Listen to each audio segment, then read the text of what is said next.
Just because you acquired a list doesn't make it a lead anymore. It didn't really make it a lead so much 5 or 10 years ago either. All it was is, okay, you have a person and we're going to plan on doing some outbound. We may do some account-based marketing. We may try to get them to attend an event that's incredibly relevant for who they are, the company they work for, and what we think they will likely care about.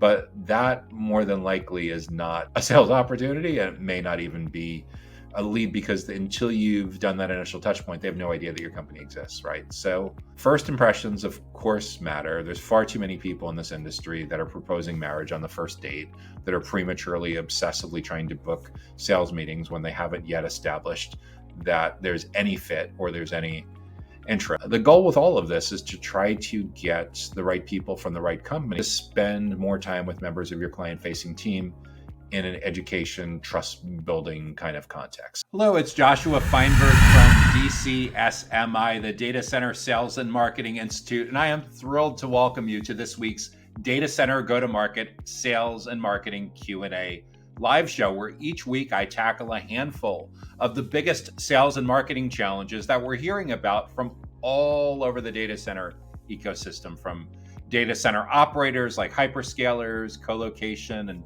edge, modular wholesale data center operators and providers, as well as technology and facilities related companies that sell to and partner with data center related companies. And then there's all the construction and real estate and investor kinds of companies that are heavily involved in data centers, digital infrastructure, and critical facilities.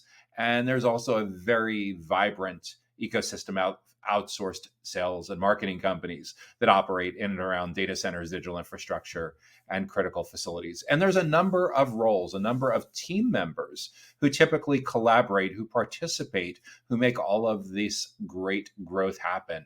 So among a typical data center GTM go-to-market team, perhaps you're in marketing, sales, account management, product management, channel partnerships, or maybe you're the executive leader that's responsible for recruiting and building this amazing team and making sure that everyone knows exactly what they need to do at the right time, in the right place, and in the right context to make all of your growth plans become reality, regardless of where you are on the planet. For some of you, it's good afternoon. For many of you, it's good morning. For some of you, it may even be good evening.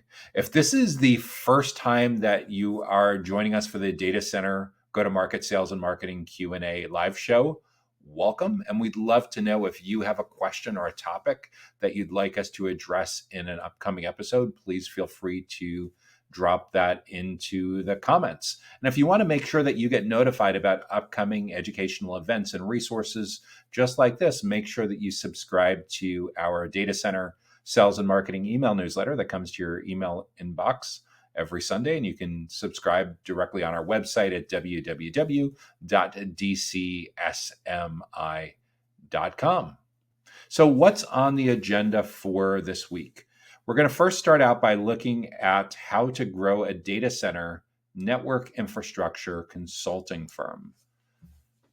Then we'll look at how to increase data center infrastructure sales. Yeah, we're going to be talking a lot about infrastructure, which is fantastic. Brings me back to my roots on how I first met the data center world, the data center ecosystem in the early 2010s, coming from the network infrastructure, PC infrastructure worlds, as well as how to find data center leads. Then we'll take a quick break for a message from our sponsor. And during the second half of this week's show, we'll talk about how to get meetings for data center thermal risk mitigation and energy efficiency solutions. After that, we'll get into how to sell data center operations optimization and compliance.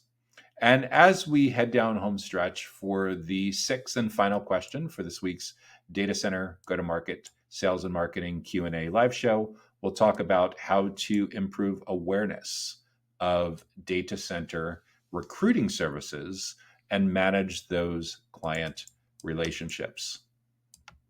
So without any further delay, let's jump into this week's first question, which is, how do we grow a data center network infrastructure consulting firm.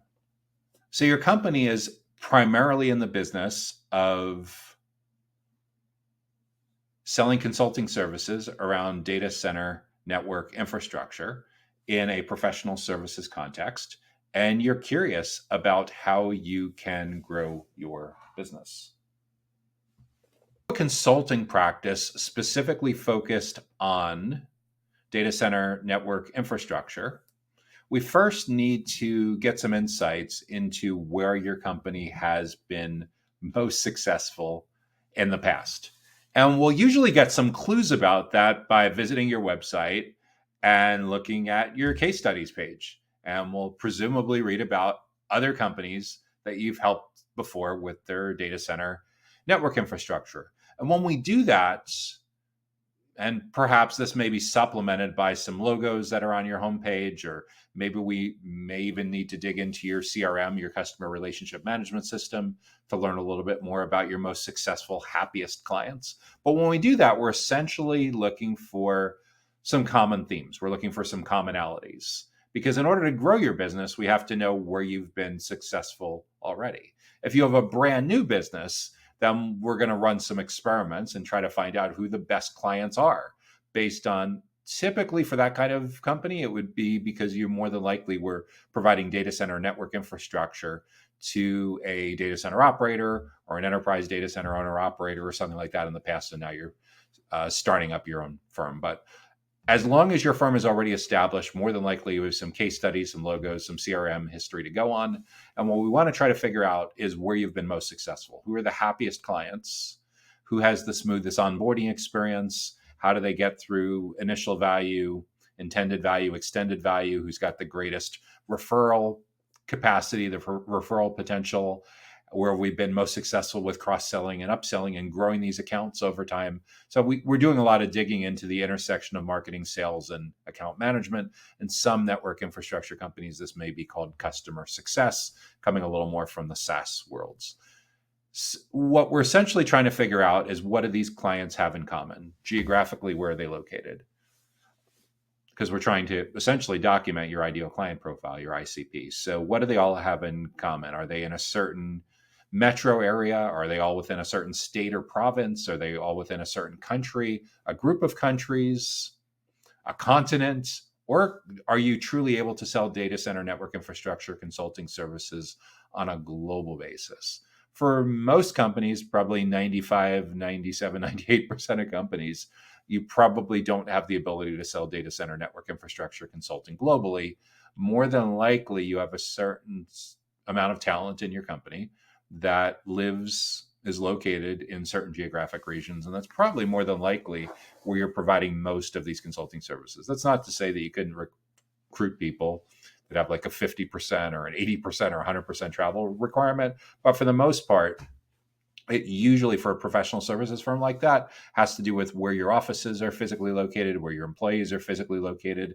And then there's certain issues that come up with like licensing and compliance and certifications that may be unique to specific geographic regions that make you especially well suited or especially not suited or not qualified to do business in those particular regions. There's also language issues that can come up in doing business internationally. Like, for example, if your whole team only speaks English, there may be certain countries where it's just a non-starter to if you don't have team members that are bilingual or multilingual. So it's way beyond just localizing the website and localizing the marketing and sales enablement materials. It's being able to deliver services in those languages. So geographically, where have you been most successful? Second, let's get real about what company sizes are a good fit for your company. In other words, like, because you're in data center infrastructure, you probably spend a lot of time talking about kilowatts and megawatts and density and square footage and square meters. But the reality is, when it comes to growth plans, when it comes to your sales and marketing strategy, when it comes to your go-to-market playbook, you're probably at some point going to hit a prospecting database. Could be like LinkedIn Sales Navigator.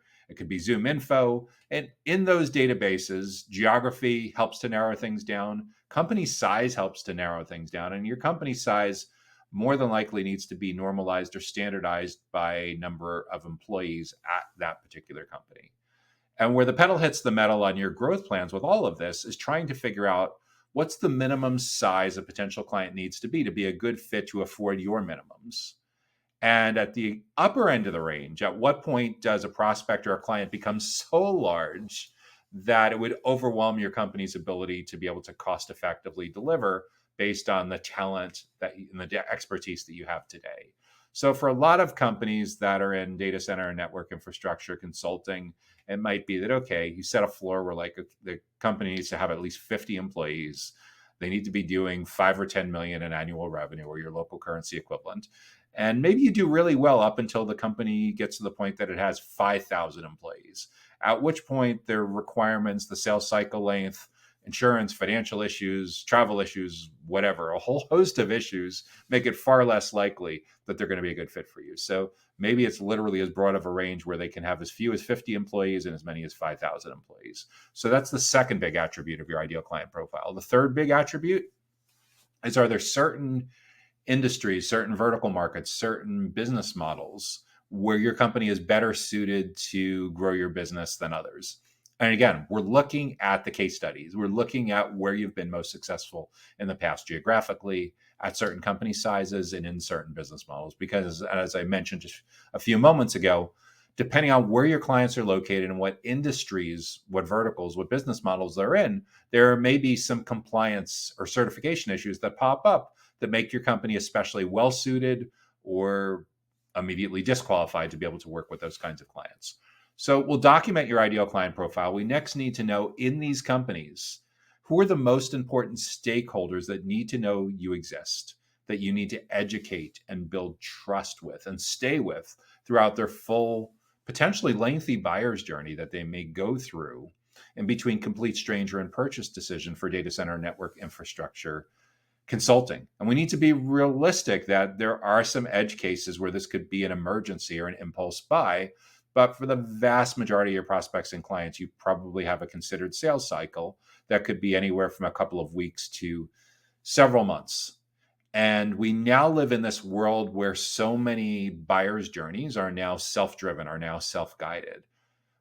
Like 10 years ago, if we were having this conversation, if I was answering this question, you could count on the fact that most of your prospects and clients would get about halfway through their journey, halfway through their buyer's journey, halfway through researching, comparing options, and evaluating pricing.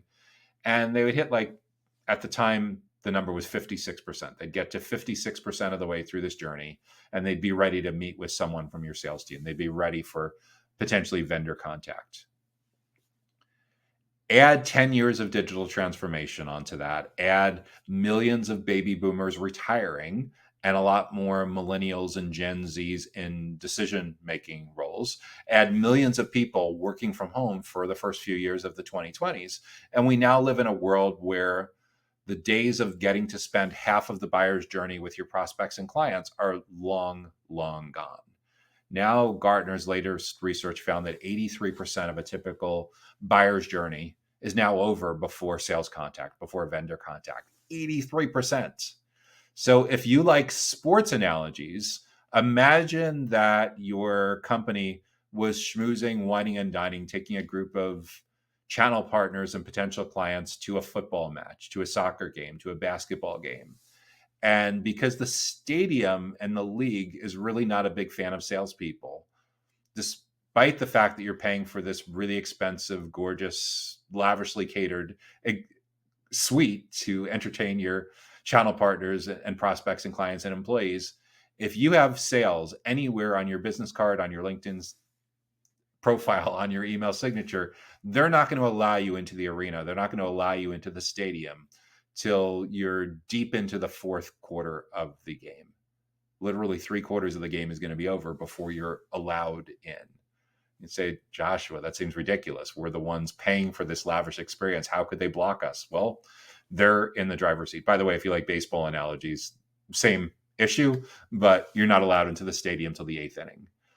This is what's unfortunately happening with a lot of traditional marketing and sales playbooks, is you're being completely excluded from all of these critical early and middle stage conversations when someone else is having the opportunity to educate and build trust with the future clients that you want so badly.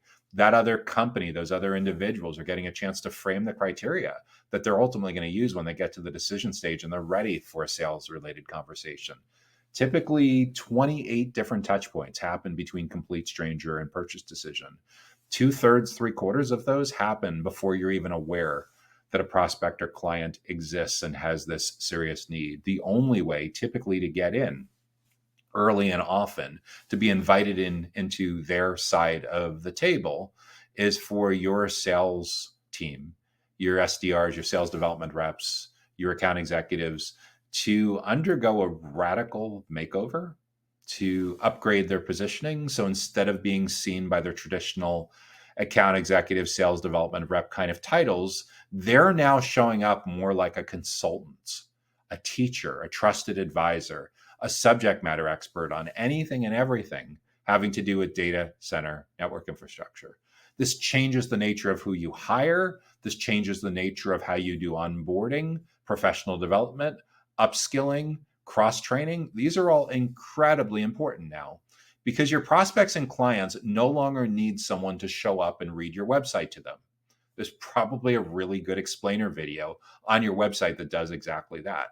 And if for some reason you missed the memo on that kind of content asset for the last 10 years, rest assured, most of your direct competitors will have those videos on their website. So someone that doesn't want to read the text can click a button and have it read to them with good emotions, body language, visuals, all that stuff to make it very engaging for the kind of person that prefers to watch and listen instead of read. So no one needs your SDR and your AE to show up and do that work anymore. They also don't need them to show up and read static slides. Same basic issue. You can take those static slides and make a great multimedia version of what's on your website and embed it with a nice big play button on your website. And for most of the people that are in that first 83%, they don't want to talk to a member of your sales team quite yet. They're not ready. They want to get the self-service version. And it works out well too, because in many cases, your best prospects and clients are probably doing this research and doing all of this homework on some pretty non-traditional hours. Some of them may be working the exact same hours that your SDRs and your AEs work, that 40, 50, 60-hour window, but there's 168 hours in a week. Unless you have round-the-clock coverage, there's a really good chance that some great prospects are going to land on your website after hours, on the weekend, on a holiday weekend, and there's going to be no one around that could talk to them for potentially 48 hours, 72 hours, whatever it is, but they're super interested in figuring out how they're going to address some of their big network infrastructure goals or some of the things that are driving them nuts about their current network infrastructure. And the better your self-service, self-guided resources are at being able to pull someone in, earn your way in, get them to say, that's pretty interesting. What else do they have to say? Oh, there's an on-demand webinar about this. Oh, I can book a free needs assessment. Oh, there's a downloadable planning guide about this. And if you have done a really good job of understanding your ideal client profile and your buyer persona's biggest goals and challenges, there's an excellent chance that a significant amount of the people that land on your website will end up staying for several minutes or longer and consume the heck out of all of this great content. The more great, helpful content that you have, the more you can be a really good job of anticipating what they want to know next and proactively suggesting those next steps, the more likely it is that they're going to spend more time in your world. And that's the name of the game. We need to completely dominate and crush the surface area on as many of those 28 touch points as possible. And a very natural extension of that is they will hit a certain point where they're like, oh, that's really interesting. They're having a webinar on data center network infrastructure best practices next Thursday. That sounds pretty good. Sign me up. And they sign up for your webinar and they hit your confirmation page. And people that are interested in data center network infrastructure are also often very interested in our free data center network infrastructure needs analysis consultation. Sign up here. So you've gone from someone being an initial impressed visitor on your website to someone saying, I'm willing to spend 30 minutes in a training context with you next Thursday to learn more about best practices. And I'm so interested that I'm also going to book time for some one-on-one time with someone on your team to do a needs assessment. Talk about sales cycle acceleration. If that asset, if that thought process, if that value proposition of educating and building trust doesn't exist, none of that initial lead generation, none of that sales cycle acceleration can happen. So for a company that wants to grow its data center network infrastructure consulting business, not only do you need to understand who the company is, you need to understand who are the typical people on these decision committees. Who is your most important kind of stakeholder that you work with initially during the sales process and post purchase? Who's the second most important kind of stakeholder in that kind of company? The most important economic stakeholder we'll call your primary buyer persona. The second most important kind of stakeholder we might call a secondary buyer persona. In the case of network infrastructure consulting, maybe it's a IT infrastructure executive. In the case of a secondary buyer persona, maybe it's a CTO, maybe it's a CFO, maybe it's a director of network engineering. It'll vary depending on your business model and your target audience. But that's the thought process that I would recommend, is think through who these stakeholders are, who typically shows up on the decision committee. How can we get really specific about who they are? And next, we need to understand what they care about. Not what we'd like them to care about, but what they actually do care about in their own words. And the way we figure out what they actually care the most about in their own words is we don't guess, we don't wing it. We don't just talk to Bob and Sally, who've been on your sales team since the Ronald Reagan administration in the 1980s and have, quote unquote, all of the answers about all of this. We take Bob and Sally's input and we're like, that's useful. And then we go out and we still get the other 75, 80% of the input by talking to real IT infrastructure executives, real CTOs, real whoever it is in your buyer personas, and get their own words about what their biggest goals and challenges are. Not what we think the words are, but what those words actually are. Ideally, face-to-face interviews. Second best would be video interviews. Third best would be surveys, lead intelligence, and studying their search and social footprint. How do they describe themselves on LinkedIn? What kinds of content and events do they interact with? How do they talk? What do they talk about? And again, we need to find the consensus, the top 5 or 10 bullet points on their biggest professional goals that they need to achieve, that their team needs to achieve, that their company needs to achieve, that are related to data center network infrastructure. And then the flip side of that is we need to know what's driving them nuts. What is screwing up their work-life balance? What is stressing them out to no end? What's ruining their time off with their family, friends, and loved ones? And what not only is the consensus on the biggest network infrastructure challenges or frustrations, but how do they describe those and how do they rank those? Because once we have that incredibly valuable information from the standpoint of your primary and your secondary, perhaps a tertiary, third most important economic stakeholder, then we need to build our content strategy, our website copywriting, our product marketing, our sales enablement, our educational events. Everything needs to be focusing on taking that information and using it with amazing precision to educate and build trust with the people that matter most in these companies. And the better job we do at executing with that, the more they want to spend time with you. And that's the superhero. That's the superpower, is getting it so your prospects and clients actually want to spend time with members of your client-facing team, as opposed to you having to chase and beg and manipulate, cajole, whatever it is to try to get that magic 15-minute meeting on the calendar so you can come in and pitch. 15 minutes isn't going to cut it. If we don't meet them till the absolute end, it's too late. Someone else, a direct competitor, an indirect competitor, a non-business model competitor, someone else stacked the decks very much in that company's favor because you didn't arrive early, because you didn't arrive often, because you severely underestimated how much upfront research, self-directed research that they were going to do on their own. Those 28 touch points are incredibly important.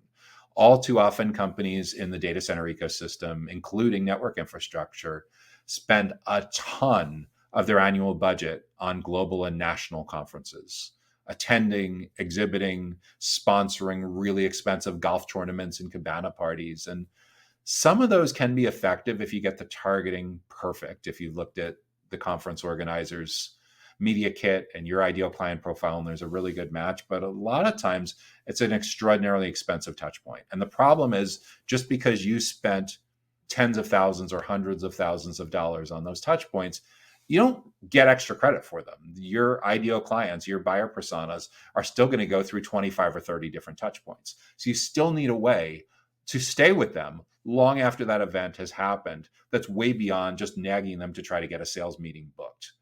because there's a big gap often between that initial contact and when they're ready for a sales conversation. And the ones that are earning their way in are showing up with the right people in the right places at the right time, and most of all, in the right context. So they're seen more as teachers and consultants and far less like commission hungry salespeople. So that's the playbook. Those are the best practices that I think you should be thinking about for growing a data center network infrastructure consulting business. Next question up is also related to data center infrastructure. How do we increase data center infrastructure sales? So, how do we increase data center infrastructure sales? So, more than likely in this kind of context, you're doing some kind of lead generation, but maybe you don't have enough qualified leads, and maybe there's a lot of leads that aren't advancing. So, rather than just focusing on net new leads, I want to look at your existing leads, your existing opportunities, and try to figure out how to get more of those to accelerate to later deal stages, and some of them to accelerate to such late deal stages that they get to closed won, WON, and that you have a net new customer and a new source of revenue. So we actually are increasing sales. Typically, the way to go about increasing that sales velocity is to get a lot more clear about who they are, what they care about, and how you're doing your segmentation and personalization. In other words, we need to know among your existing leads, among your existing sales opportunities, how similar are they to each other and how different are they from each other? And what's top of mind for each of those? When we look at their buyer personas, what are their biggest data center infrastructure objectives? What's in their OKRs, objectives and key results, that has to do with data center infrastructure that we desperately need to find the answers about to figure out how we can actually help them? Diagnostic, exploratory, I don't care, whatever you call it, but more than likely, you're not going to get to see behind the curtain with that particular prospect unless they trust you.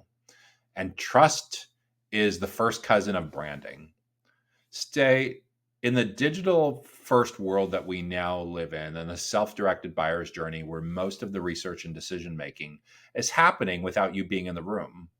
The concept of branding and data centers, branding digital infrastructure, branding critical facilities, is so different today than it was as recently as 10 years ago.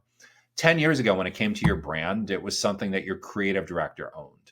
And they had to have 5 PhDs in Adobe Creative Suite to be able to get near anything having to do with your brand. And sure, even today, your hexadecimal colors matter, your logo matters, your font matters. Sure, you need consistency, but it's no longer anywhere near sufficient. Your brand today is now everything that the marketplace says about your company when you're not in the room.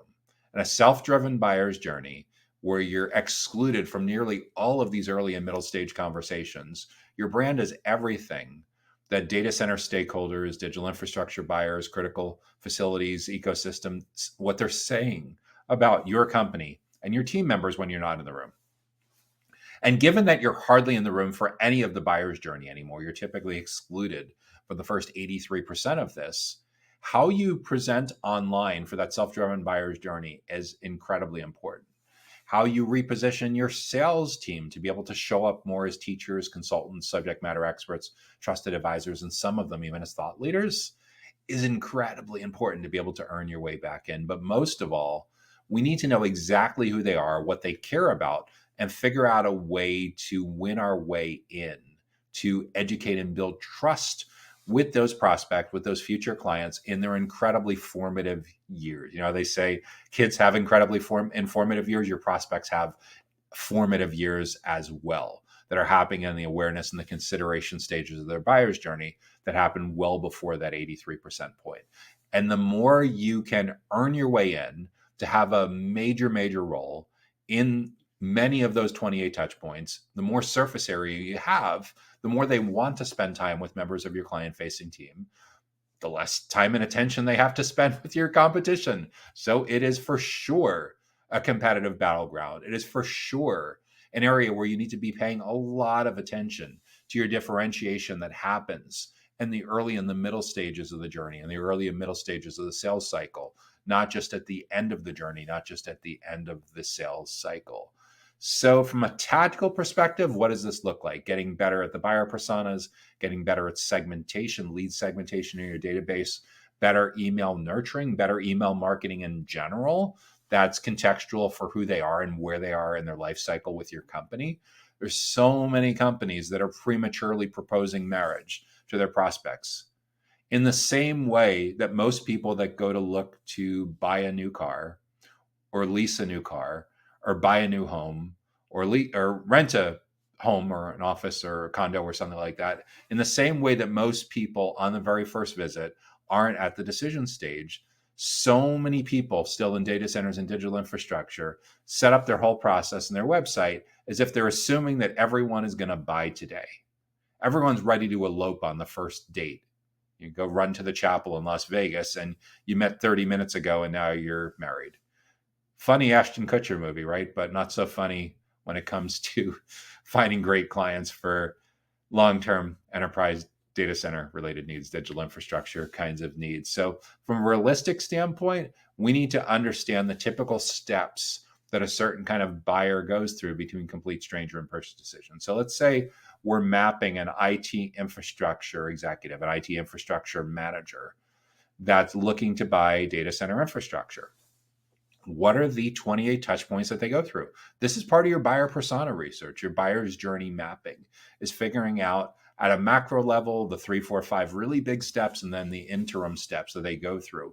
Because the better job you can do at understanding the pattern recognition, having that muscle memory about what an IT infrastructure cares about at step 2, 3, 4, 5, 6, all the way through step 28, the more you can proactively and helpfully suggest what someone in this kind of company, in this kind of job, in this geographic region, at this company size is going to want to know next. That's an incredibly important driver of having a super successful confirmation page strategy on your lead generation offers. It's an incredibly important part of having effective email nurturing, email workflow nurturing, email automation, whatever you want to call it, that educates and builds trust and accelerates people to the next logical step. In order to pull that off, obviously you have to have some expertise. Otherwise, there's no reason for them to want to spend time with you. And you need to have a really strong sense of who you're selling to, who you're marketing to, who you're servicing, what they care most about, and the steps that they go through that are potentially a couple of weeks to a couple of months ahead of an ultimate purchase decision. And when we can do a good job of nearly monopolizing those 28 touch points, so they're spending a ridiculous amount of time with members of your team, we're going to win by default many times, most of the time, because you're not only nearly guaranteed to stay on the short list, in many cases, you may be a very, very short list by the time they get to decision stage. Like you're literally the last company on the short list and you win by default. They may not tell you that because they want to be hard, what's about negotiating. But the reality is when you spend so much time with multiple people on that decision committee and you're helping to drive alignment long before they get to the stage where they're ready for vendor contact, you've already done amazing things. In a lot of ways, most people in enterprise tech have come to the conclusion that the future of account executives is a lot more about guiding your best prospects through their purchasing decision than selling. It's a lot more about being a very effective project manager that helps your internal champion drive alignment across their team and other teams within their organization, like the quarterback, the orchestra conductor, the project aligner in chief. It's such a different world than it was as recently as 5-10 years ago. And that's all the more reason why when it comes to like your educational events, whether these are in-person lunch and learns, breakfast seminars, webinars, live streams, there's a really, really important role for your AEs and your SDRs to play in that. And so many people are missing this enormous opportunity. Your AEs and your SDRs do not need to be super deep subject matter experts to be able to add value. They need to understand the industry. They need to have access to other subject matter experts that they can pull in from your company, from vendors that you work with, from channel partners, from clients. And they could be fantastic concierges, tour guides, panel moderators, all of the above. But there's still a lot of people in these SDR and AE roles who refuse to acknowledge how much the journey has changed. And because of that, when I talk with people about this, they're like, oh yeah, that webinar stuff, that event stuff, like let marketing do that. They've always done that. Yeah, you need to collaborate with marketing to build your brand and gain that surface area with the prospects and clients that you want to build a relationship with. So the collaboration, the teamwork, the alignment is more important than it has ever been. And marketing conversely needs to be prepared to go much deeper into the journey, which is why the days of marketing being buried under the sales team and the org chart has really seen its better days and is definitely not serving your clients and prospects well. It's definitely not serving your customers well. It's not serving your business's overall need well, because not only does your sales team need marketing support, your account managers, your product managers, your channel partner managers, even your HR team needs marketing related support. They all need content. They all need videos. They all need webinars. They all need all of these assets to be successful in the self-driven buyer's journey. It's just a matter of like figuring out how to make sure that you get people at the right org chart levels within your company. So at the end of the day, for increasing data center infrastructure sales, we need to know who they are. We need to know what they care about and be able to have such unique expertise, such educational value that they actually want to spend a lot of their journey with you. And the better job you can do with changing your company culture to draw a line in the sand and say, hey, we're tired of getting treated like crap by our prospects. We're tired of being marginalized. We're tired of being haggled down to the point where we're losing money. We can't grow a business that way. We have really, really smart people with tons of valuable expertise in our industry, and they can't be the best kept secret anymore. So going forward, and these going forward initiatives, mandates, whatever you want to call them, proclamations, usually needs to come from the CEO level in a small to mid-sized company. And an enterprise, if you have tens of thousands of employees, maybe your chief commercial or chief revenue officer or something like that leads the charge on this. But like going forward, we're going to draw a line in the sand, and we need to make sure in our geographic region with companies this size in these particular industries, we need to make sure that they are certain that our company is the be all end all expert when it comes to anything and everything having to do with digital infrastructure. We don't necessarily need to have global domination and across all size companies and across all industries, but for our ICP, our ideal client profile, for a certain geographic region, for certain company sizes, for certain industries and certain stakeholders within those industries, they need to know that we are like in beast mode when it comes to having this incredibly deep bench of talent and expertise around anything and everything having to do with data center infrastructure. And the better job you do with that, the more it's setting yourself up for success with increasing your data center infrastructure sales. So that's how I would approach the big picture question of how you can increase your data center infrastructure sales. Next question up is, how do we find data center leads? How do we find data center leads? Okay, so the number one problem that I see in data center related companies, digital infrastructure, and critical facilities is a lack of a common definition among different stakeholders in the company, especially across marketing and sales, about what a lead actually is. From a marketer standpoint, your lead is often someone that you did a badge scan with at a conference, or that dropped the business card in a fishbowl if it's a really old school conference, or someone that filled out a form on your website. It's a known contact from potentially a known company if you have the right kind of technology in place to be getting mostly company email addresses as opposed to free email addresses. But a lead is just a known identified person who may at some point have some interest in speaking with your sales team. From a AE standpoint, from an SDR standpoint, a sales professional thinks that every lead is ready to talk to them, if only. The reality is a lead that's been educated and had enough trust built with your company that they're ready to talk with a salesperson is usually considered an early stage opportunity.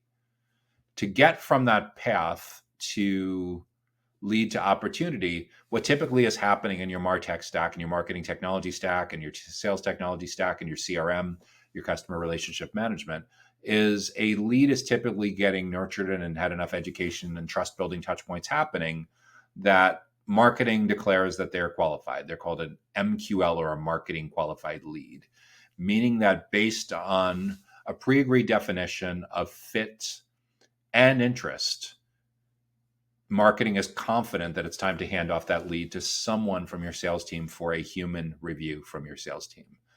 So the pre-agreed definition of what marketing gives themselves a high five about is usually that that particular lead comes from your ideal client profile, meaning they're in the right geographic region, they're from a company that's the right size, and they're from potentially the right kind of industry. That's the fit. And then the level of interest is that either they're consuming a ton of content, they've attended a webinar, they've attended a group demo, or they've filled out a form. They're literally a hand raiser that says, I am ready to talk to sales.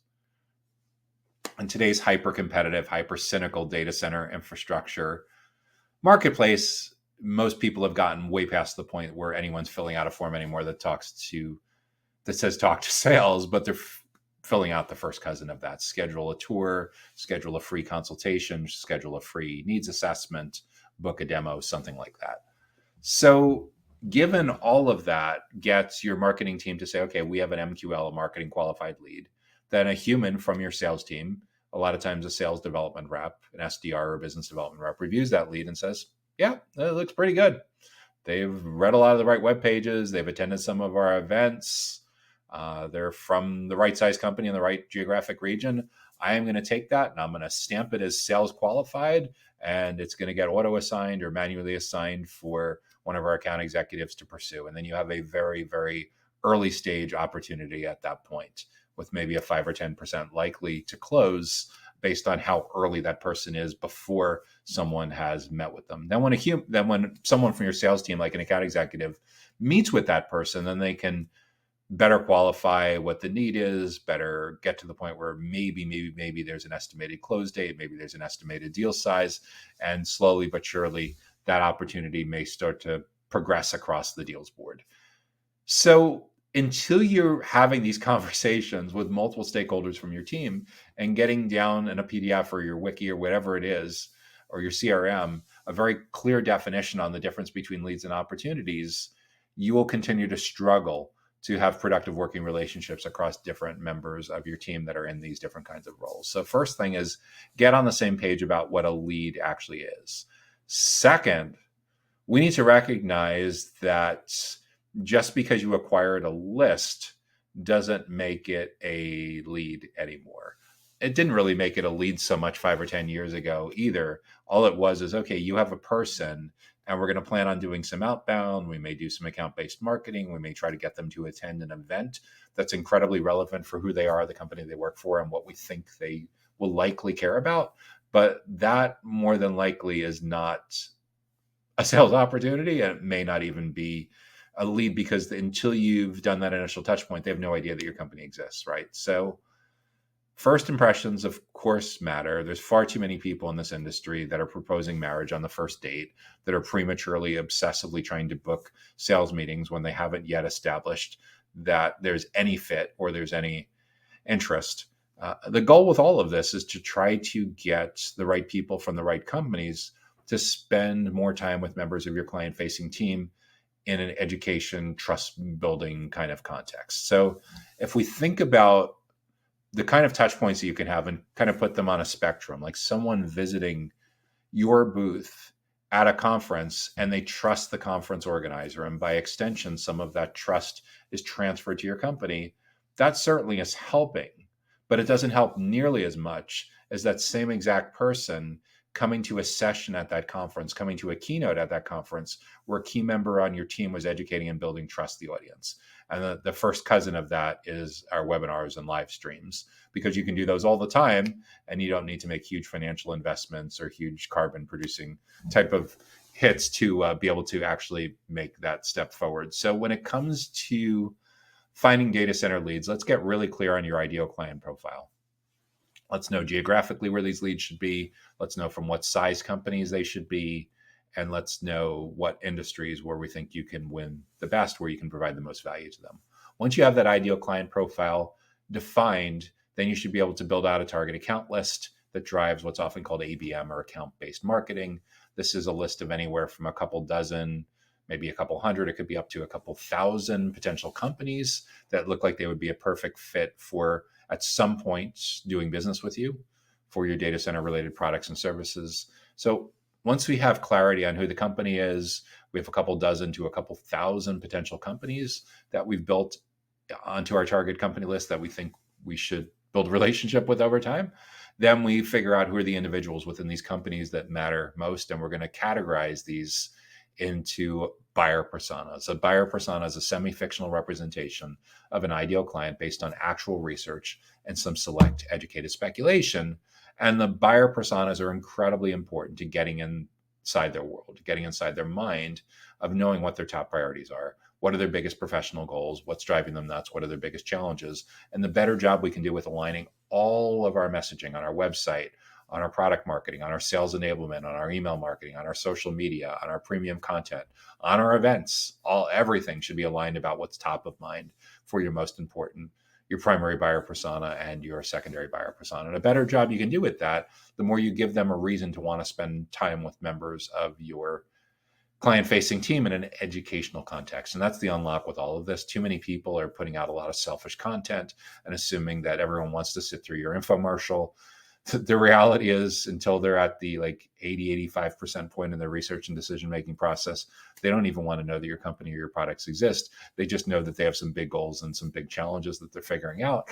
And they're looking for someone to help understand what some of the steps that they can take to close the gap on their goal attainment, or what some of the steps they can take to address some of these big challenges and stressors that are driving them nuts may possibly look like. So this is where we take our AEs, we take our sales development reps, our account executives and sales development reps, and we repurpose, we reframe them, we reprioritize, re-incentivize them to show up more as teachers and consultants so they can build these deep relationships with prospects and clients long before they're ready for vendor contact. So much to the point that they want to spend time with members of your client-facing team, as opposed to you having to nag and beg for these kinds of things. So that's what a data center lead really looks like.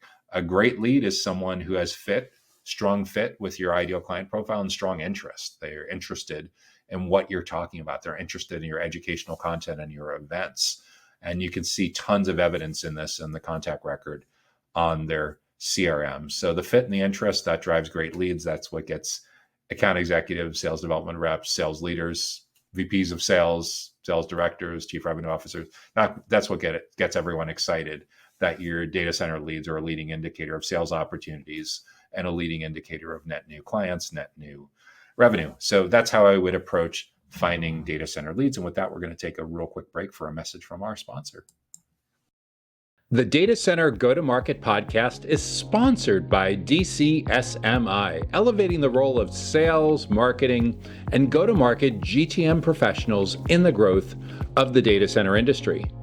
To stay informed about upcoming episodes, make sure that you subscribe to the Data Center Sales and Marketing newsletter on the DCSMI website that can be found at www.dcsmi.com. Again, that URL is www.dcsmi.com.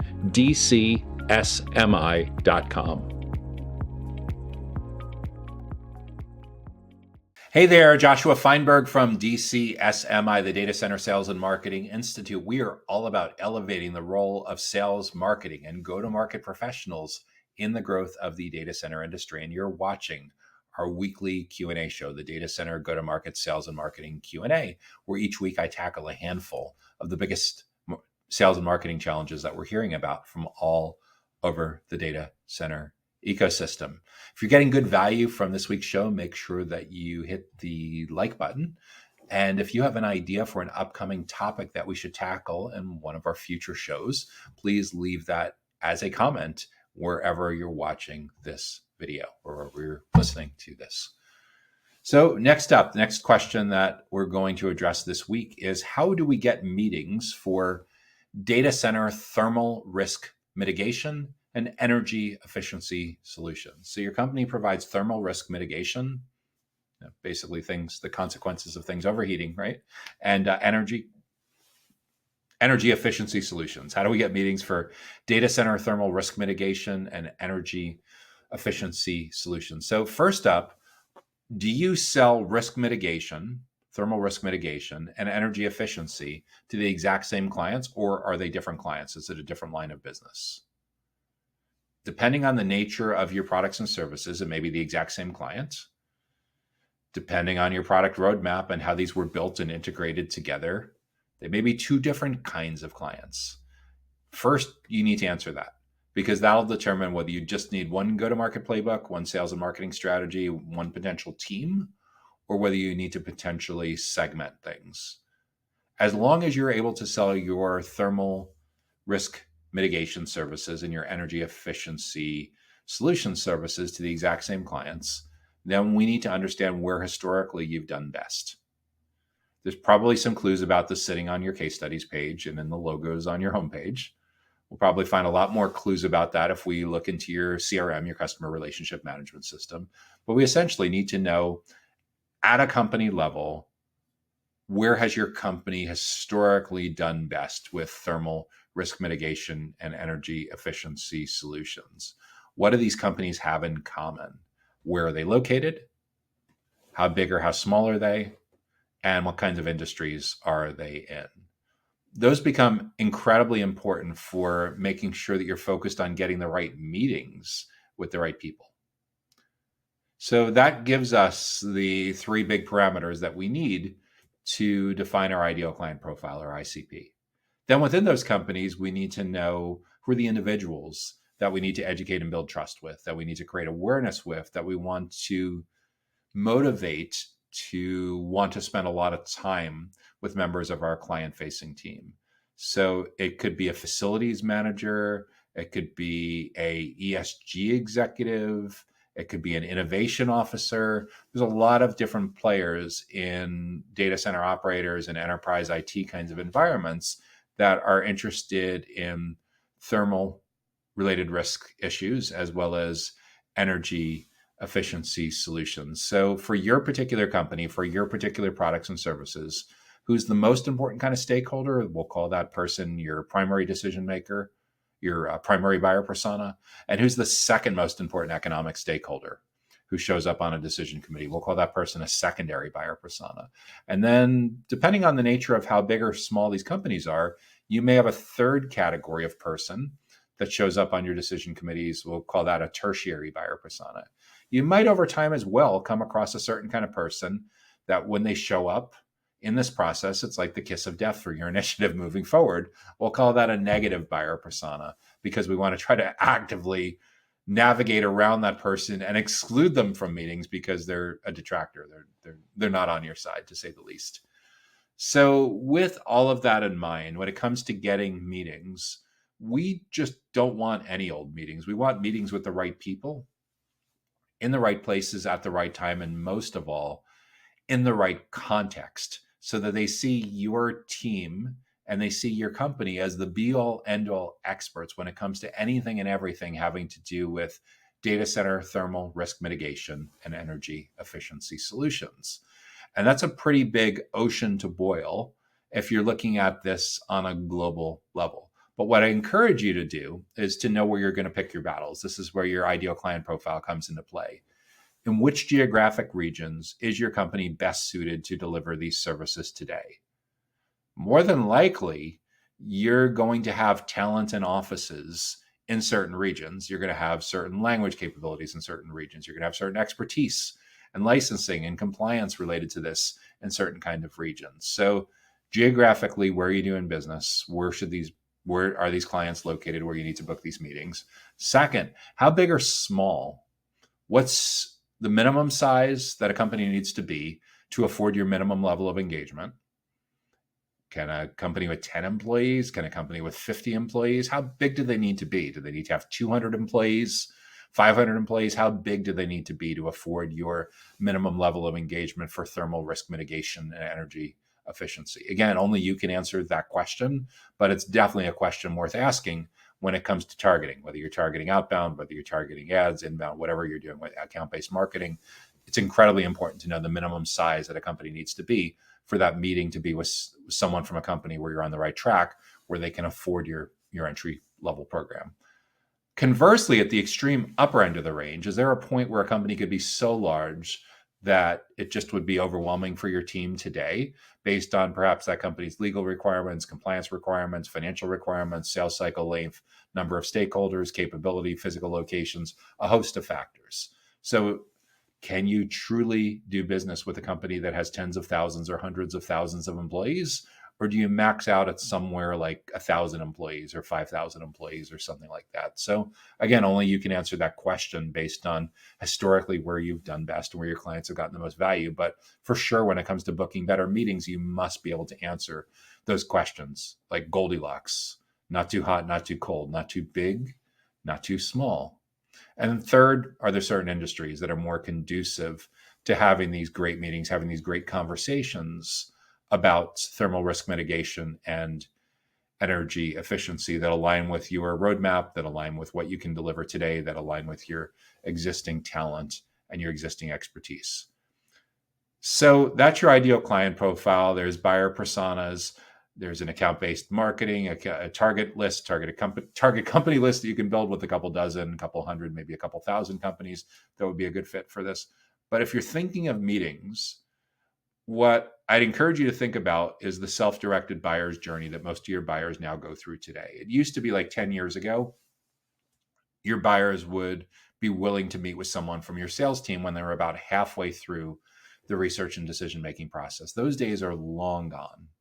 We have all the baby boomers retiring, a lot more Gen Z, a lot more millennials in decision-making role, millions of people working from home at the start of the pandemic, a decade of digital transformation, all of these factors adding up to the point where Gartner's latest research found that 83% of a typical buyer's journey is now over before sales contact. In other words, they've gotten like 83% of the way through their research and comparing options and decision making before you get to meet them. If you keep doing the things the way that you've always done them, if you keep showing up as the same kind of vendor, as the same kind of traditional account executive or marketer like you did 10 years ago.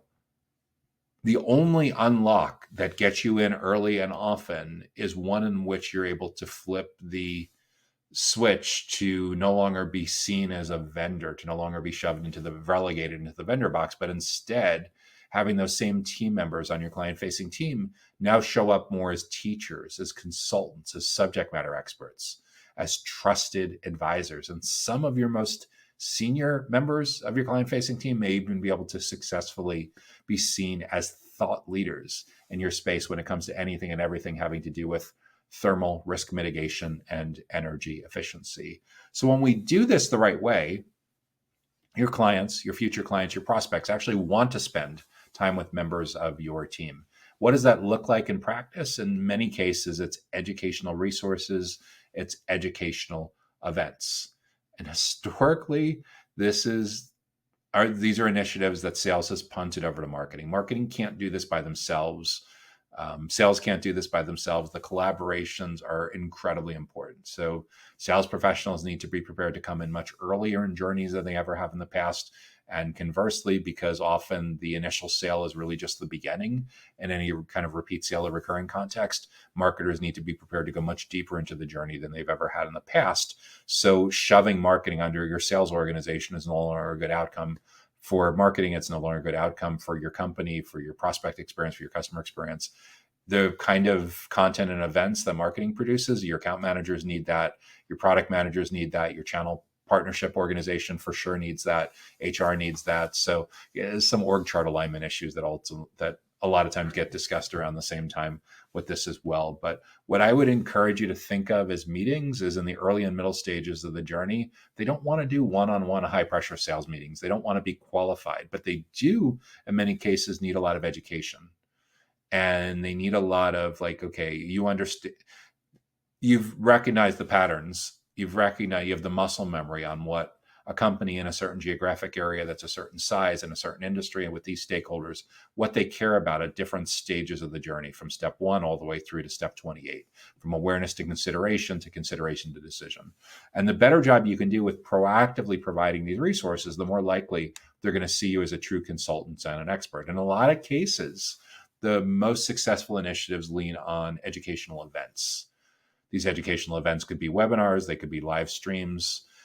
You could go on a roadshow and hit all the major cities where your potential prospects and clients are located. If you have a very forward-thinking conference producer, they may allow you to have educational events that benefit you and what you're trying to do as opposed to just their objectives. But if you're trying to keep this relatively low cost if you're trying to keep this very high impact, if your company is primarily doing business with clients in your local geographic area or geographic areas where there's a high degree of proximity to where your company has an office or a facility, meaning that most of your prospects and clients can drive to where you're located, you're within a half hour to an hour drive, an enormous opportunity is to take what you learn about these companies, what you learn about these buyer personas and their biggest goals and challenges, and create an educational event calendar.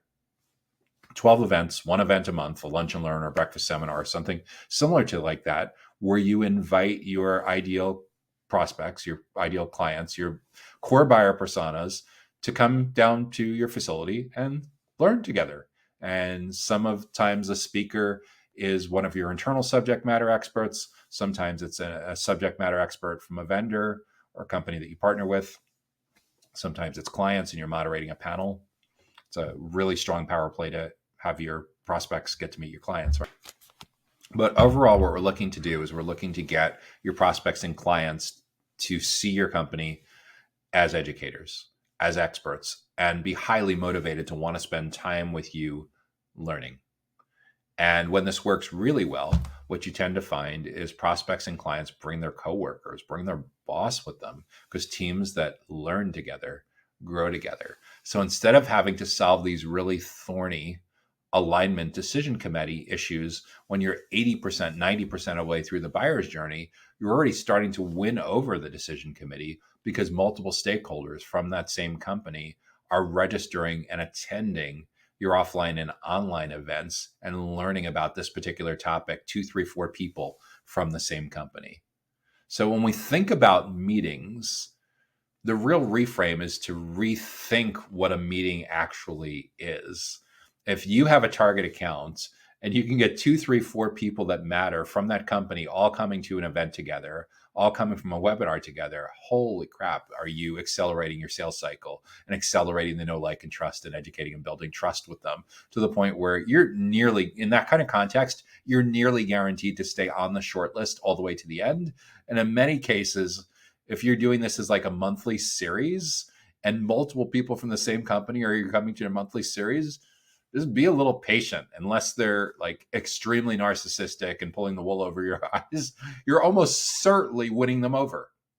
And when they start to bring more people each time and they're like, could you just come on site and do this lunch and learn for us, for our entire team? You'll have all the 15, 20 people in the room that matter. Like, when we talk about being able to sit on their side of the table when it comes to being seen more as a trusted advisor and getting the inside scoop about what's really going on, this is what a meeting is all about, is using these educational interactions, using these educational events to stack the decks enormously in your company's favor of being able to help these prospects, these future clients, understand how others just like them have navigated these. And you're having a massive impact on the criteria that they use to evaluate all of the different options, all of your competitors that are going to be looked at throughout this full journey. And by getting in early and often, you really, really, really tip the scales in your favor. So when they're finally ready for that quote unquote sales meeting at the end of the journey there, where they're ready to talk about a sales context, like in many cases, the short list is collapsed down to the point where your company is the short list. You essentially have won. They may not tell you that outright if they're trying to be hardball negotiators with the whole thing.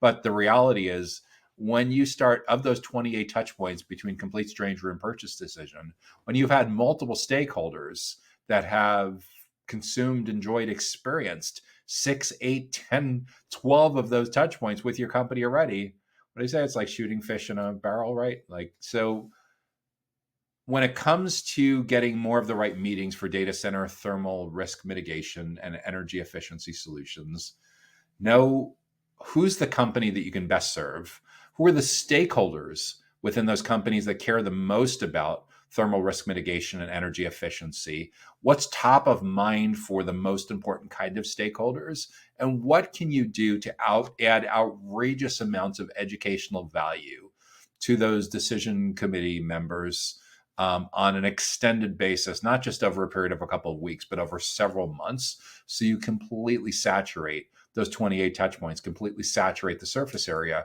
when it comes to anything and everything that they want to know about thermal thermal risk mitigation as well as energy efficiency solutions. The better job you can do with that, the more those meetings become like, hey, we've already decided on your company. Just tell us, what we need to do. We're bought in. We're ready to make this a reality. So that's the key to having more effective meetings, is to redefine what a meeting actually is, because a meeting today is so different than it was 10, 20, 30 years ago. Everyone thinks if they could just get introduced to the magic decision maker, that all the dominoes will fall into place. No, it doesn't work like that. You can get a meeting with the CEO. It could be your brother-in-law, or a personal recommendation or something like that, or sister-in-law.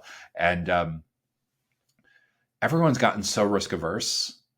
No one wants to make a decision on their own anymore. So even if you manage to get that initial magic meeting, they're going to kick it back to their team members, their direct reports, and you're going to still need to go and build consensus with them. So when we become really realistic about the self-driven buyer's journey, how complex these decisions are, the alignment that needs to happen across different stakeholders within different teams and your client sites, and you realize that a huge part of your role is helping to support your internal champion to drive that internal alignment, both before, during, and after the sales process, so they become a pleasure for your account managers to work with, as opposed to the opposite. All of this strongly favors someone in your C-suite say, look, going forward, we are tired of being shoved in the vendor box. We're tired of our prospects and clients treating us like crap. Going forward, we're going to make certain that everything we do is about demonstrating extreme topical expertise in this geographic area for these size companies and these kinds of industries, for these kinds of stakeholders, when it comes to anything and everything having to do with data center thermal risk mitigation and energy efficiency solutions. Next question up is, how do we sell data center operations, optimization, and compliance? How do we sell data center operations, optimization, and compliance? So we need to know what are the right companies for us, and then we need to know who these stakeholders are within a company that we care the most about. Typically, when it comes to operations, fortunately, there's not a lot of mystery or shrouding who these folks are when it comes to data centers, because they usually have the word operations right in their job title. And when it's really simple, it could be technology operations, it could be network operations center, NOC, or something like that. But almost certainly there's the word operations or ops that's sitting on a job title in their email signature, on their LinkedIn profile, whatever you're doing with managing your prospects and your future clients. So essentially what we need to do is understand like where you can win, where you can serve best in terms of where they're located, how big or how small the company is. Are there certain industries that you're better suited to work with than others because of compliance and certification issues that may come up in that particular geographic region? And then like, who are the key people that we need to educate and build trust with when it comes to operations, optimization, and compliance? And of course, for compliance, it's also many times super easy because there's someone that has the word compliance in their job title: compliance manager, compliance executive, governance, risk, and compliance. First cousin of ESG in some cases. So how do we get our mind around all of this? How do we sell them? Well, we don't sell them the same way we did 10 years ago, because people don't buy the same way that they did 10 years ago. Everyone's just doing so much research on their own before they ever get to you, that there's a really good chance that if you're not well prepared going into those initial meetings, you may completely miss out on the fact that they're really far along by the time you meet them. And because they're really far along by the time you meet them, they may have a PhD or MBA level education that they've given themselves on your topic area, on operations, optimization, and compliance. So this changes the nature of who you hire.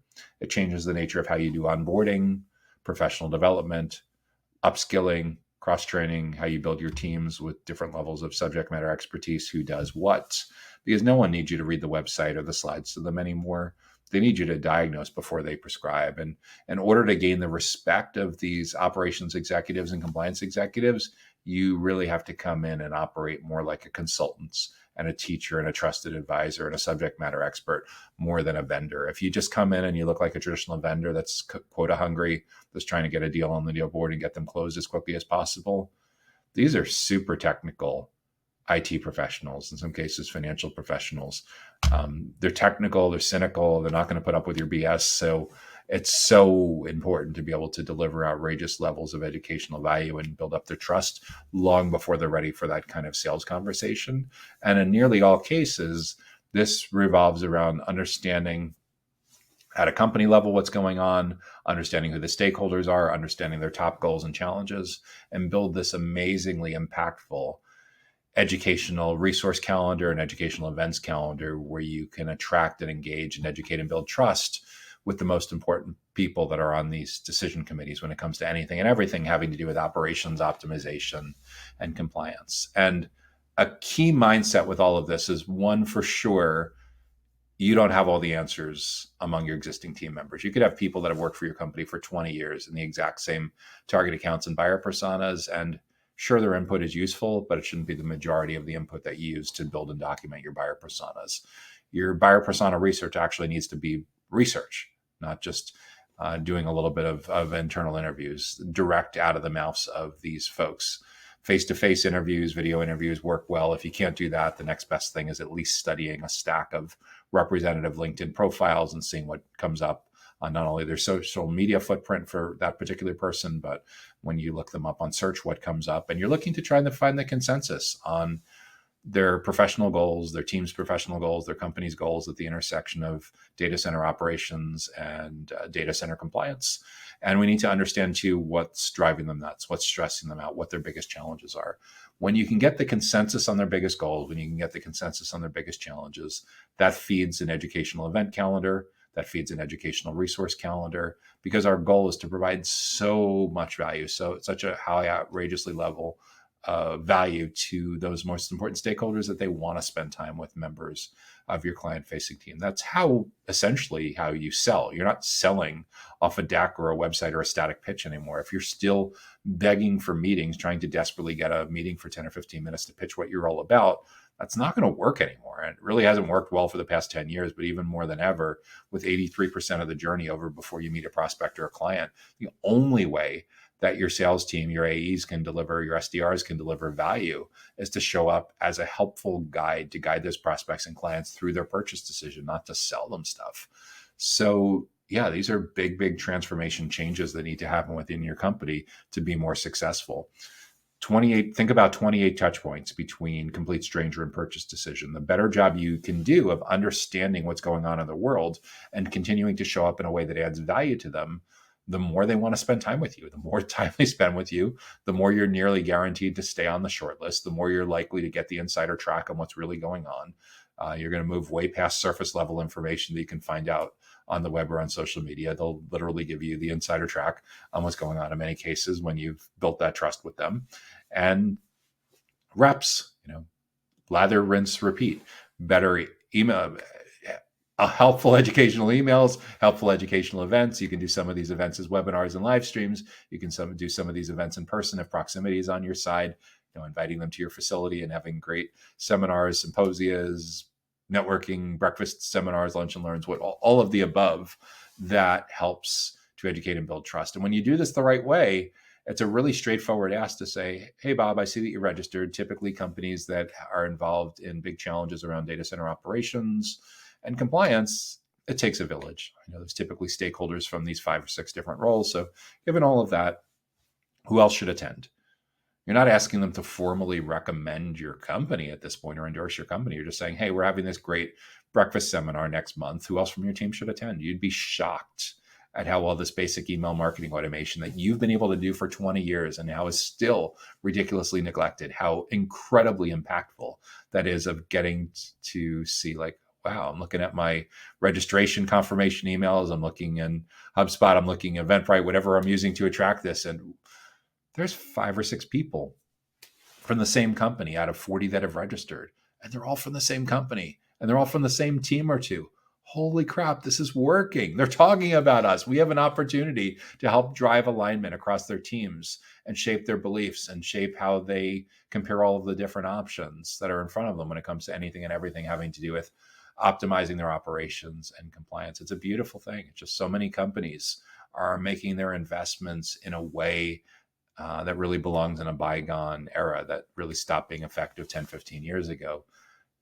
Transformation, the human part, is the most difficult part. So the better job you can do of adjusting your team to be better aligned with what your prospects and clients care about and their preferences, the more they're going to want to spend time with you. And the more surface area that your company consumes in those 28 touch points between complete stranger and purchases, and the more you're starving out the oxygen for your prospects and clients to want to spend time with your direct competitors and indirect competitors and non-business model competitors. And the more likely it is, again, that you're going to get the inside scoop about what they care most about, who are the key players, who's the detractor to stay away from, what's the right timing, what they're not happy about with the status quo when it comes to anything and everything having to do with data center operations, optimization, and compliance. So at like a high level, that's how I would approach it. And obviously you want your account executives to participate in these events and these experiences as educators, as consultants, as trusted advisors, not as obnoxious, pushy salespeople, but are showing up in a way that are adding value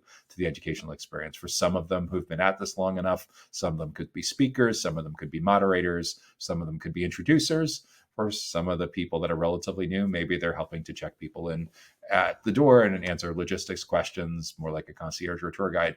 But there's a role for everyone, but the most important thing is this context of really realizing that going forward, your company needs to be seen by your most important stakeholders as the be all end all experts when it comes to anything and everything having to do with optimizing data center operations and data center compliance. So at a high level, that's how I would approach selling data center operations, optimization, and compliance.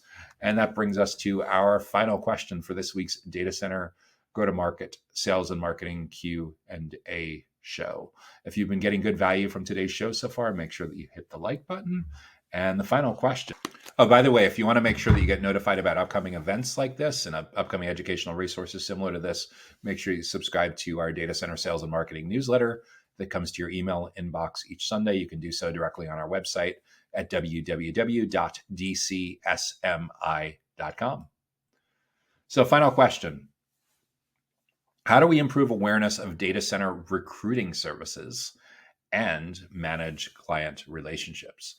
So you're a recruiter and you want to be able to improve awareness of your data center recruiting services and manage client relationships. So depending on how big your company is, how big you are as an executive search or a recruiter firm, these could be two different jobs, or it could be a one-person recruiter firm who's just wearing a lot of different hats. And what's really interesting, so we consider, when it comes to the data center ecosystem, there's 5 broad segments. You have the operators, the technology companies, the facilities companies. We combine construction, real estate, and investment companies all together because there's so much that they have in common.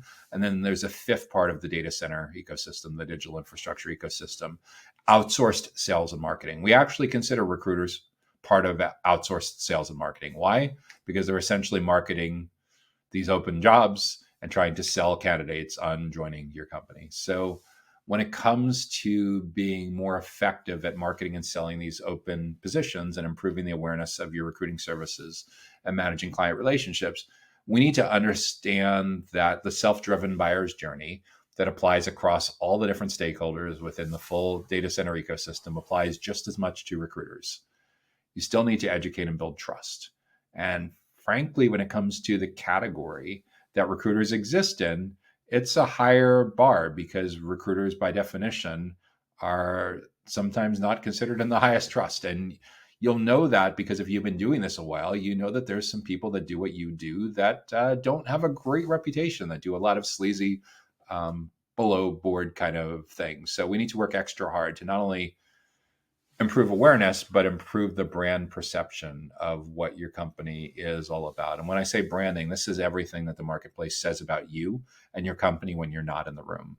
And given that you're not in the room for the first 83% of most journeys now, it's incumbent upon you to make sure that your educational resources and educational events take the place of what used to happen in one-on-one conversations. So there's actually even two parts of the funnel for recruiters. You have being able to sign on clients that have job requirements, job openings that you're recruiting for. And then there's creating awareness among candidates, as it really doesn't do you much good if you get a 10 out of 10 in one of those areas and a 1 out of 10 or a 3 out of 10 in the other area. You need to be good at attracting and retaining and managing client relationships. And you also need to do a good job with your candidates. Without the two things coming together, it's really hard to build a successful recruiting business.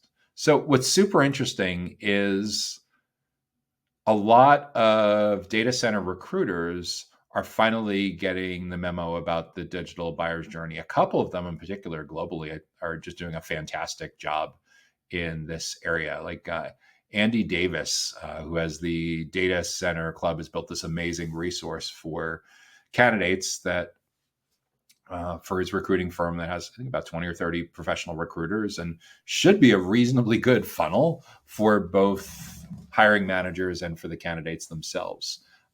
Reese Morgan from a executive search firm in Singapore is also doing this with a similar kind of, and Andy Davis also has a podcast in addition to the group and has published a salary survey. Reese Morgan has a weekly show called Data Center News Asia, where he and his partner from DC Byte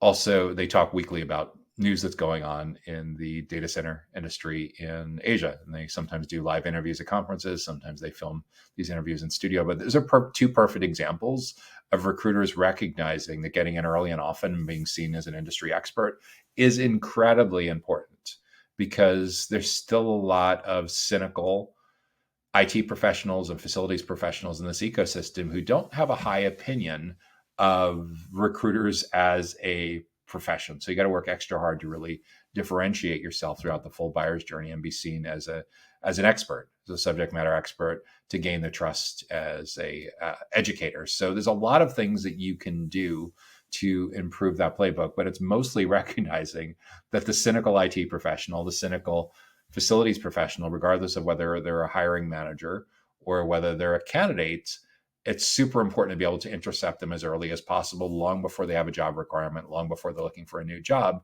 and build a brand with that individual. And these could be, for hiring managers, it might be anywhere from a few weeks to a few months. For candidates, it may be a few years. This is a long game to be able to invest in doing this. And I think going forward, those two examples that I mentioned right now are differentiators. I think 5-10 years out from now, or maybe even considerably sooner, not having that kind of platform is going to be a massive competitive liability, meaning that being able to have a strong brand for powering word of mouth referrals and strong reputation management, and being able to be seen as an industry expert and an educator and a trust builder and a thought leader is going to become incredibly important to be in this space that in many cases people might assume is commoditized. By the nature of the massive skill shortages, I often hear people talk about like 300,000 unfilled jobs globally in the data center ecosystem. So with that alone, there'll be a role even for some mediocre or for some lousy recruiters who aren't doing a good job with client relationships or building awareness. But I think going forward, when you think with a multi-year time horizon, the ones that are out front, building a strong personal and a professional brand, building up their recruiting firm's reputation, are going to be much, much more impactful than unknown recruiters. They're going to have thousands or tens of thousands of raving fans that follow them on LinkedIn, that comment and engage on their posts, that attend their webinars, that come to see them speak, that are sources of referrals. And it's such a different game than it was as recently as 20, 25 years ago, when cold calling was the primary playbook. Running classified ads in print newspapers and Craigslist and things like that were a primary part of the playbook. It's word of mouth, but it's digital word of mouth. So it doesn't surprise me to see that some of the recruiters in the space are already getting big time into podcasting and interview podcasting as a way to build a mini media company for their most important buyer personas going forward. I think that's a really important playbook for the full data center ecosystem, regardless of whether you're from an operator or a technology or facilities company or construction, real estate, investment company, or a outsourced sales and marketing company. So improving awareness of data center recruiting services and managing client relationships. We've so far talked primarily about improving awareness. Managing client relationships, I think there's a lot to be said for taking many of the best practices from professional services firms in and around digital infrastructure, data center, and critical facilities, and applying those to recruiters. In other words, look at what an account manager or customer success manager does for a big data center operator or a big technology company that sells to and partners with that, and make sure that you're covering all the bases for a great onboarding experience for both hiring managers and candidates, for a fantastic way of getting them introduced to all your resources and how to get the most value from working with your firm to help them get to their initial value, intended value, and extended value, so they become raving fans that love what you're all about, both on the hiring manager side and on the candidate side, and having special exclusive events that are just for hiring managers, that are just for candidates, where you continue to educate and build trust with them long after you already have them in a candidate pipeline or are working on recruiting for a open job. The more you can do with showing up and continuing to add value as a teacher, as a consultant, as a trusted advisor, not just pre-sales, not just before you get the job rec, not just before you get the candidate to have you involved in presenting opportunities, but throughout their full life cycle. Like, how do you know what you should be talking about? Buyer persona 101. Figure out what their biggest goals are, figure out what their biggest challenges are in their own words, and literally create educational resources and educational events that teach them how they can do better with their recruiting and their retention on a hiring manager perspective, how they can do better as a candidate. And you may have some of these answers internally with your own expertise, with your own internal subject matter experts. In some cases, you may bring in consultants, you may bring in partners, you may bring in other hiring managers or other candidates that are open to talking about these kinds of things. Will everyone be open to jumping in front of a microphone and being interviewed on a podcast or on a webinar panel? Of course not. But some people for sure will. The ones that you've built strong trust with, the ones that like jumping in front of a microphone. How do you know who likes to jump in front of a microphone? Well, they have their own podcasts. They speak at other people's events. They speak at other people's webinars. They guest blog.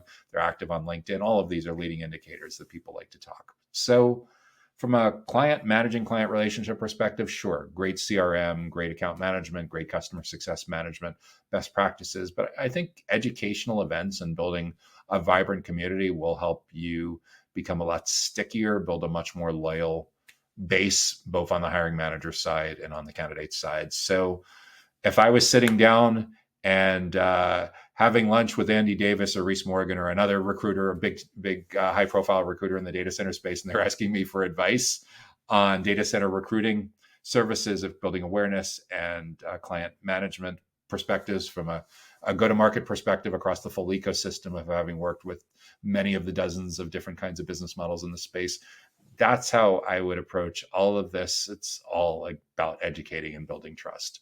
So those are my thoughts on improving awareness for data center recruiting and managing client relationships. And that brings us to the end of this week's Data Center Go-to-Market Sales and Marketing Q&A show. I'm so glad that you're able to join us this week. If you got good value from this show, make sure that you hit the like button. And if you have an idea for an upcoming topic that we should tackle in a future show, I'd love if you left that in the comments field as well. I wish you great success in growing your data center related business. Have a fantastic week. Have a fantastic month. Joshua Feinberg from DCSMI. If we're not connected on LinkedIn, feel free to send me a connect. Mention that you watch the show, and I'd love to connect with you as well. Wishing you great success. Until next week, take care now. The Data Center Go-to-Market podcast is sponsored by DCSMI, elevating the role of sales, marketing, and go-to-market GTM professionals in the growth of the data center industry. To stay informed about upcoming episodes, make sure that you subscribe to the Data Center Sales and Marketing newsletter on the DCSMI website that can be found at www.dcsmi.com. Again, that URL is www.dcsmi.com.